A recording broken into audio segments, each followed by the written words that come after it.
हरे कृष्णा। एक छोटी सी बात आपसे शेयर करूंगा अपनी लाइफ की। 2017 में इन 2017 मैं एक प्राइवेट कंपनी में जॉब करता था। पंजाब की कंपनी थी और पूरे ऑल ओवर पंजाब में ब्रांचेस थी। तो अच्छी जॉब चल रही थी, बिल्कुल स्मूथ रनिंग, कोई प्रॉब्लम नहीं थी। पर कुछ टाइम निकलने के बाद प्रॉब्लम्स आनी शुरू हो गई। और शास्त्रों में तो बोला भी गया है, दुखालयम शाश्वतम, ये दुनिया दुख की नगरी है। तो फाइनली हुआ वही। पंजाब की जितनी भी ब्रांचेस थी सभी की सैलरी रोक दी गई।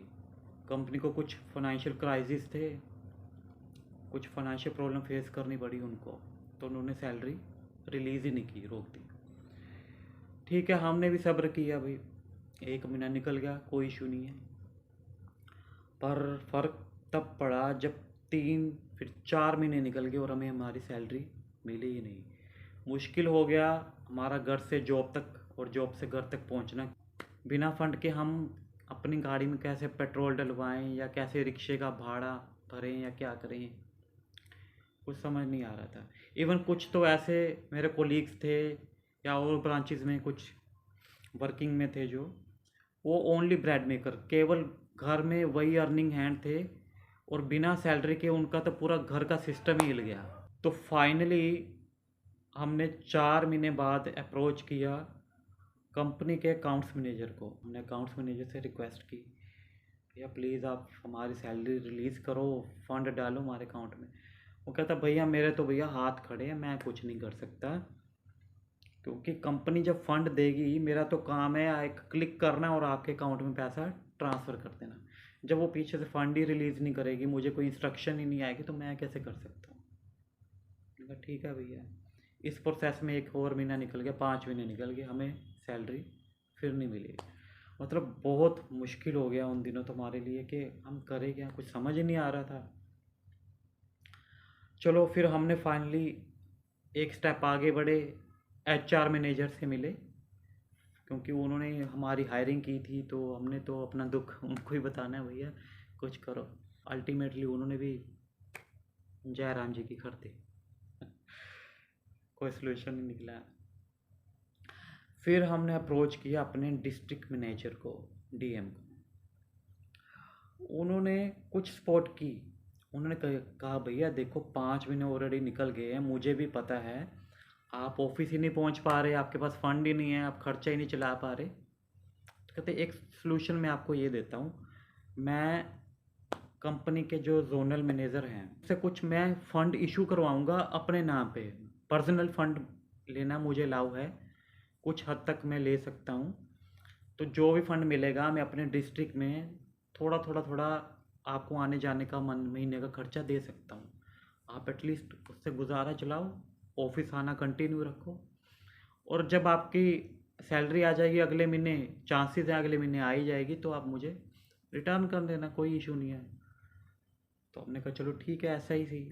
उन्होंने एक लेटर इशू की, उनको फंड रिलीज़ हुआ है, उसमें से हमें कुछ एवरेज बेस पे थोड़े थोड़े उन्होंने सबको दिए, जिससे सभी का आना जाना ऑफिस में पहुंचना थोड़ा कन्वीनियंट हो गया।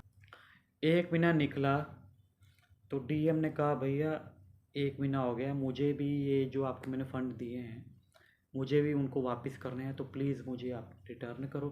अब चक्कर ये पड़ा कि वो महीने में भी हमारी सैलरी नहीं आई। अरे भाई अब तो डबल टेंशन हो गई।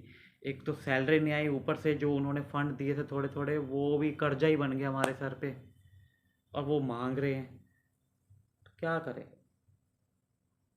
कोई सोल्यूशन नहीं निकल रहा था। उन्होंने फिर स्ट्रिक्टली कहा भैया मुझे तो वापस चाहिए पैसे। तो ठीक है भैया, ग्रुप बनाया हमने। तो उन्होंने रिक्वेस्ट की जब सैलरी आएगी सबसे पहले हम आपको आपके दिए गए फंड वापस करेंगे। ठीक है भैया, वो भी रुक गए। एक कंडीशन पे रुके, वो ऐसे नहीं, कहते भैया ठीक है सैलरी आने में 2 महीने लगे, 3 महीने लगे, 4 महीने लगे, कोई प्रॉब्लम नहीं है, पर मैं लूँगा विद इंटरेस्ट। उन्होंने भी अपने इस हेल्प में एक बिज़नेस ढूंढ लिया। ठीक है भैया, चलो क्या कर सकते हैं, मजबूरी है। तो ऐसे करते करते 8 महीने निकल गए। डिस्ट्रिक्ट मैनेजर के बाद जोनल मैनेजर को डायरेक्ट अप्रोच किया। जोनल मैनेजर के बाद हमने कंपनी के ओनर यानी चेयरमैन को फाइनल अप्रोच किया, उनको मेल्स डाली। उनकी तरफ से एक रिप्लाई आया, भैया बहुत टाइम हो गया, मैं समझ सकता हूँ कंपनी फाइनेंशियल क्राइसिस में थी, फ़ंड रिलीज़ हम तभी नहीं कर पा रहे थे, अब आपको हमने सैलरी देनी है तो प्लीज़ ब्रांच वाइज आप हेड ऑफिस में आइए, अपनी डिटेल्स दीजिए, कब से कब तक की आपकी सैलरी ड्यू है, उसमें कुछ लीव्स होंगी आपकी, ये वो सारा रिकॉर्ड लेकर के आइए, फॉर्म भरिए और अपने पैसे लीजिए। ठीक है। तो फाइनली वो दिन आया जब हमारी ब्रांच की बारी आई। हम हेड ऑफिस में अप्रोच किया हमने और वहाँ पहुँचे सब कोलिग्स मेरे और मैं।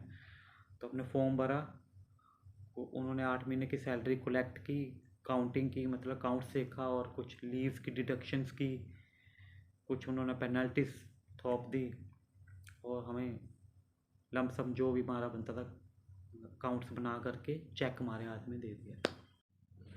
द थिंग इज़ दैट मैं आपको ये बात बताए क्यों रहा हूँ, है ना? मैं इसलिए बता रहा हूँ, जब भी हमें कुछ चाहिए होता है या हमारे घर में या हमारे पे कोई दुख तकलीफ़ आती है तो हम भागते हैं इधर उधर देवी देवताओं की तरफ। भागते हैं, नहीं भागते, भागते ही हैं। कभी कौन से देवी देवता की तरफ, कभी कहाँ तो कभी कहाँ, इवन कभी कभी तांत्रिक, कभी पंडितों के पास भी भागते हैं। कुछ कर नहीं सकते, वो सब फालतू है। हाँ, देवी देवता हमें देते हैं कुछ चीज़ें, हमारी भौतिक इच्छाएं पूरी करते हैं, पर वो थोड़े टाइम के लिए होती हैं, तो टेम्परेरी सुख दे सकते हैं वो, बस और कुछ नहीं। और अल्टीमेटली है क्या, उन्होंने ये चीज़ें हम खुद अपनी तरफ से नहीं देते, वो सैंक्शन कहाँ से करवाते हैं? सुप्रीम पर्सनैलिटी टॉप पे जो है भगवान श्री कृष्ण, उनसे ही सैंक्शंस होती हैं, उनसे ही ले करके हमें देते हैं वो। गोवर्धन लीला सुनी होगी आपने, है ना? जब लोग इंद्र देवता की पूजा कर रहे थे तो भगवान श्री कृष्ण ने बताया इंद्र देवता की तो ये ड्यूटी है भैया, आप पूजा करो ना करो, उन्होंने तो बारिश करनी ही है, उनकी ड्यूटी है। आप नहीं भी पूजा करोगे उनकी तो भी वो बारिश करेंगे, ऐसा है ही। तो फिर उन्होंने, इंद्र ने देखा कि लोगों ने उनकी पूजा करनी बंद कर दी, उन्होंने फिर अल्टीमेटली क्या किया, इंद्र देवता ने बारिश कर दी, बाढ़ आ गई। भगवान ने फिर गोवर्धन उठाया, 7 दिन तक लोगों को बचाया, रक्षा की उनकी, और इंद्र देवता का अहंकार तोड़ा। फाइनली वो भगवान के चरणों में पड़े थे। पढ़ो, आप शास्त्र पढ़ो, उसमें सब स्टोरीज हैं, कृष्णा स्टोरीज बुक में सब लिखा हुआ है। ब्रह्मा जी का भी घमंड तोड़ा था, उन्होंने भी कुछ बाल गोपाल चुरा लिए थे, है ना? ऐसे ब्रह्मा जी की ड्यूटी है सृष्टि का निर्माण करना। वो किसके अंडर वो कार्य करते हैं, किससे कमांड ले रहे हैं? भगवान श्री कृष्ण से कमांड लेकर के सृष्टि का निर्माण कर रहे हैं। तो ऐसे सभी देवी देवता भगवान श्री कृष्ण के अंग हैं, उनके अंडर कमांड ले करके ही कार्य कर रहे हैं। जैसे एक कंपनी में finance manager, HR manager, accounts manager, सबके अलग अलग रोल्स हैं, सब अपनी अपनी ड्यूटीज़ कर रहे हैं। फाइनली उन्होंने सारी इंस्ट्रक्शंस जो कमांड्स ऊपर से लेकर के वर्किंग करनी है, मेंटेन रखना है पूरे ऑफिस को। तो इस पूरे सृष्टि को, पूरे होल यूनिवर्स को मेंटेन रखा हुआ है इन देवी देवताओं ने। हाँ, देवी देवता भगवान श्री कृष्ण की ही सेवा में लगे हुए हैं, इसलिए वो बहुत ही रिस्पेक्टफुल हैं, उनका आदर करना चाहिए, उनका सम्मान करना चाहिए।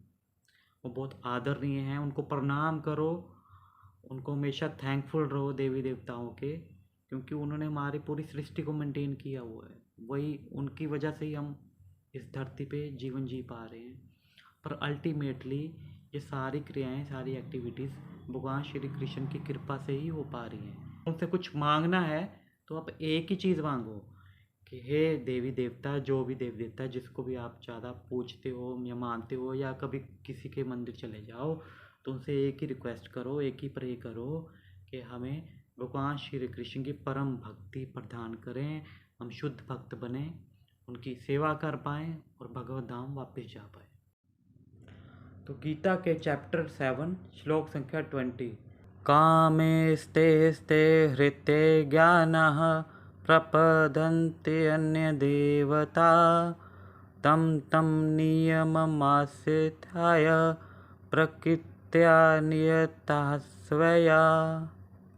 कि जिनकी बुद्धि भौतिक इच्छाओं से मारी गई है तो जो भौतिक इच्छाएं रखते हैं वो अन्य देवी देवताओं की शरण में ही जाते हैं, है ना, उससे कोई फ़ायदा नहीं है। तो भगवान बताते हैं कि डायरेक्ट मेरी शरण में आओ। आप प्लीज़ पढ़िए भगवत गीता को, हमारी लाइफ के मैनुअल को पढ़िए। भगवान श्री कृष्ण का ये डायरेक्ट मैसेज है हमारे लिए। हरे कृष्णा।